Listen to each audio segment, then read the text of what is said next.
اگر ہمیں حضور صلی اللہ تعالی علیہ وآلہ وسلم سے محبت ہوتی تو ہم ضرور نماز پڑھتے، کیونکہ نماز میرے آقا صلی اللہ تعالی علیہ وآلہ وسلم کی آنکھوں کی ٹھنڈک ہے۔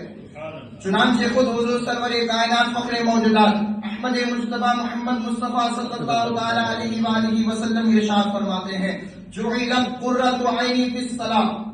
میری آنکھوں کی ٹھنڈک نماز میں بنائی گئی۔ یعنی جب کوئی مسلمان نماز پڑھتا ہے تو آقا صلی اللہ تعالی علیہ وآلہ وسلم کی آنکھوں کو ٹھنڈک پہنچاتا ہے۔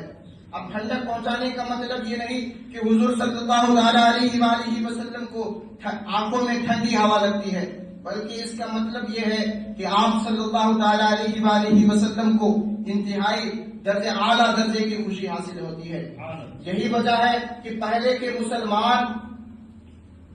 حضور صلی اللہ تعالی علیہ وآلہ وسلم کی محبت کے جذبات میں سرشار ہو کر مشکل اور پریشانی کو خندہ پیشانی کے ساتھ برداشت کرتے ہوئے تلواروں کے سائے میں بھی نماز ادا کی۔ فرض تو فرض ہے، نوافل بھی 1000 رکعت نوافل نماز پڑھا کرتے تھے۔ حضرت رابعہ بصریہ ادویہ رضی اللہ تعالی عنہ ایک اللہ کی نیک ولیہ ہے، یہ دن اور رات روزانہ بلا ناغہ 1000 رکعت نفل نماز پڑھا کرتی تھی، اور کہتی تھی کہ میں یہ نمازیں اس نیت سے پڑھتی ہوں کہ میرے آقا صلی اللہ تعالی علیہ وآلہ وسلم کو خوشی حاصل ہو، اور وہ قیامت کے دن